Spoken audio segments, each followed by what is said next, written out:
Oke, saya bicara hari ini tentang bagaimana kita melakukan pendampingan, penyusunan studi kelayakan usaha ya. Ini adalah modul pertama untuk UMKM. Yang pertama kita lakukan adalah aspek studi kelayakan bisnis. Kita harus melihat aspek legalitasnya dulu. Kemudian perhatikan juga aspek ekonominya, budaya, manajemen, lingkungan, pemasaran, teknis dan teknologi, dan yang terakhir adalah finansial dan SDM-nya. Ya, saya ambil contoh dengan bagaimana kalau kita membuat studi kelayakan bisnis kepada panel surya. Ya, panel surya itu bicara tentang apa? Kalau dari segi aspek lingkungan, apakah bisnis ini tidak ada efek yang mengancam, terutama pada lingkungan, apakah ramah lingkungan seperti itu. Yang pada poin kedua, bicara tentang aspek pemasaran, di bisnis panel surya ini, ada berapa banyak pengguna listrik yang teredukasi dengan adanya panel surya di daerah tertentu yang ingin kita implementasikan bisnis ini. Poin berikutnya adalah dari segi segmentasi, apakah harga yang ditawarkan sudah sesuai dengan semua market atau hanya menyasar beberapa kalangan atas saja, ya, terutama untuk area-area yang baru karena ini termasuk bisnis yang baru, energi yang terbarukan. Kemudian kita juga memikirkan tentang aspek decision. Contoh, dari studi kelayakan tersebut, kita hanya mendapatkan nggak lebih dari 5% target misalnya. Kalau 5% target kita dari seluruh populasi yang udah kita studi, masih layak nggak kita pertahankan bisnis panel surya ini? Itu salah satu contoh ketika kita membuat kelayakan studi kepada bisnis panel surya misalnya. Sekarang saya beranjak ke bisnis yang kedua, yaitu katakan kita memiliki bisnis properti. Nah, bisnis properti ada minimal, ada beberapa aspek juga yang kita nilai. Yang pertama, kita nilai dari aspek lingkungan. Apakah target marketnya sangat besar?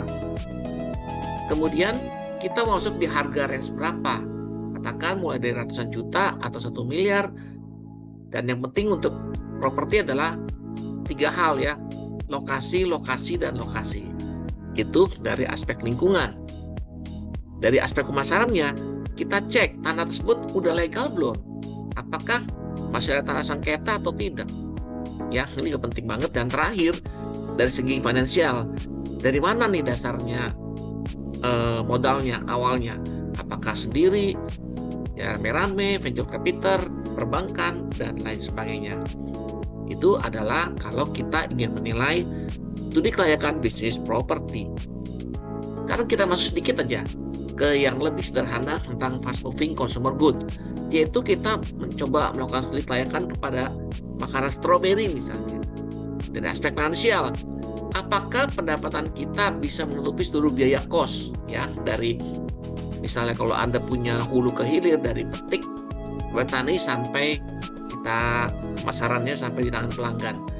Keuangannya ada profit margin nggak, ada keuntungan nggak di sini. Yang kedua, ada di aspek SDM misalnya. Apakah kita punya SDM mampu ya, dan punya kemampuan yang kapasitasnya cukup dan bisa bekerja dengan performance terbaik.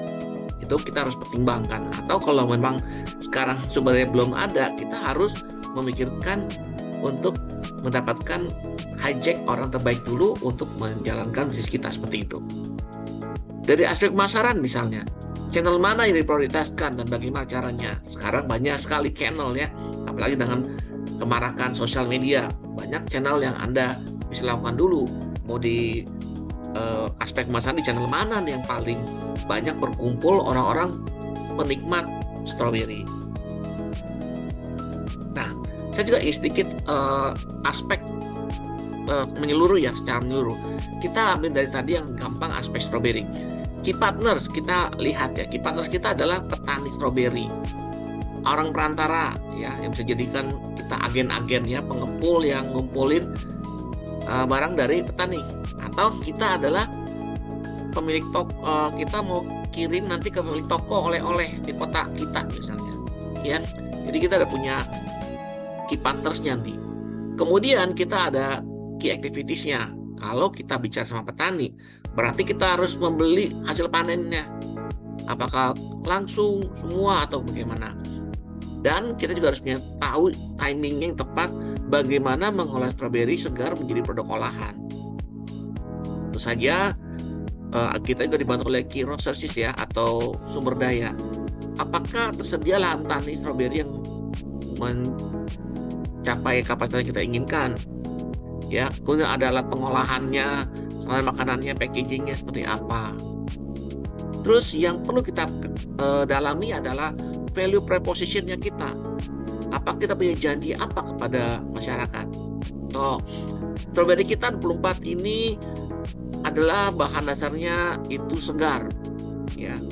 Terus kita bisa menang daya saing produk oleh khas daerah kita. Ini merupakan value proposition kita. Artinya tidak ada lagi produk yang lain selain yang kita produksi. Terus bagaimana dengan customer relationship-nya? Kita juga bisa memberikan diskon dan promo ke toko oleh-oleh misalnya. Rekan kerja kita adakan bikin program giveaway, ya kan, langsung ambil. Atau channelnya kita masuk ke e-commerce bisa, media sosial, atau yang secara tradisional ke toko oleh-oleh. Itu sangat mendukung kita. Dan kita juga harus lihat lagi stroberi ini customer segmennya apa aja. Anak-anak, wisatawan lokal, pencinta makanan sehat, restoran dan kafe, dan hal lain yang bisa kita kembangkan nantinya. Nah, yang tadi saya katakan dari key partners, key activities, key resources, value proposition, customer relationship, channel, customer segment, itu didukung oleh namanya cost structure tadi saya katakan. Apakah pembiayaannya bisa kita cover atau tidak?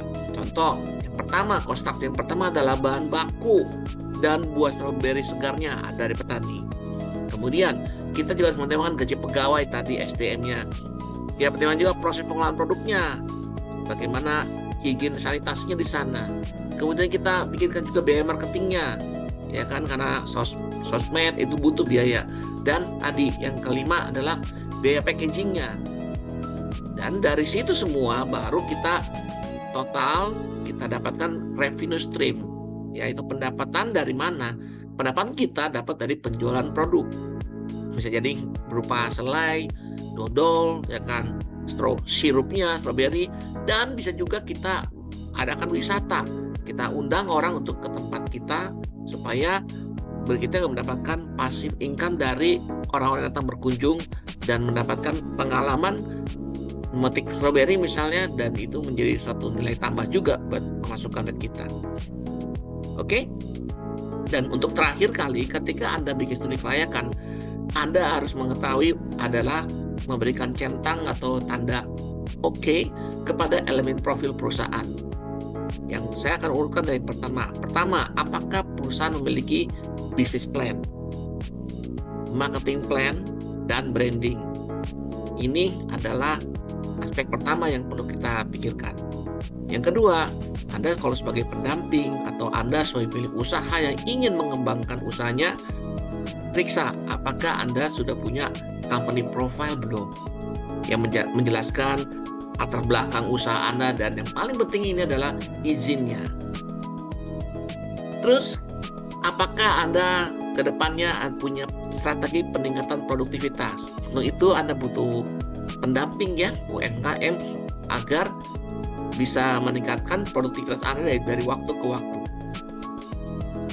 Berikutnya yang perlu Anda ketahui adalah bagaimana tentang pencatatan atau proyeksi keuangannya. Dari tahun ke tahun Anda sudah memproyeksikan berapa besar pertumbuhan bisnis Anda, growth-nya berapa. Dan itu termasuk didukung oleh SDM-nya ya, dibagi-bagi dengan struktur organisasi yang tepat. SDM yang tepat akan menghasilkan produktivitas yang tepat juga. Dan terakhir, dari situ juga Anda harus punya nilai kapasitas produksi Anda. Ketika Anda melakukan produksi, ya kan, dari bahan baku sampai bahan jadi sampai packaging, itu berapa kapasitas Anda. Dengan demikian, ketika Anda sudah mulai hitung angka-angka ini dan mendapatkan hasil yang positif, artinya apapun yang Anda lakukan, cost-nya tadi sudah jelaskan, itu bisa di-cover oleh hasil yang akan dapatkan dari profit dari customer Anda, barulah Anda menyatakan bisnis itu layak untuk dijalankan.